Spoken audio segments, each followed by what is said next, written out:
शाहरुख शेख यांचा पोलीस गोळीबारात मृत्यू झाल्यानं त्यांच्या मृत्यूची दंडाधिकारीय चौकशी करण्यासाठी उपविभागीय अधिकारी क्रमांक 1 सदाशिव पडदुणे यांची नियुक्ती करण्यात आली आहे। शाहरुख उर्फ अट्टी रहीम शेख यांचा 15 जून 2025 रोजी पोलीस गोळीबारात मृत्यू झाला।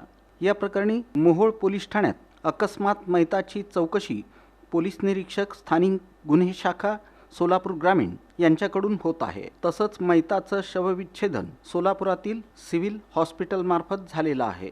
जिल्हा दंडाधिकाऱ्यांच्या आदेशानुसार मयत शाहरुख उर्फ अट्टी रहीम शेख यांच्या मृत्यूची दंडाधिकारीय चौकशी करण्यासाठी चौकशी अधिकारी म्हणून उपविभागीय अधिकारी सोलापूर क्रमांक 1 सदाशिव पडदुणे यांची नियुक्ती करण्यात आली आहे। या प्रकरणाची सुनावणी उपविभागीय अधिकारी सोलापूर क्रमांक 1 सदाशिव पडदुणे यांच्या कार्यालयात जुनं जिल्हाधिकारी सोलापूर कार्यालय परिसर सिद्धेश्वरपेठ इथं सुरू आहे।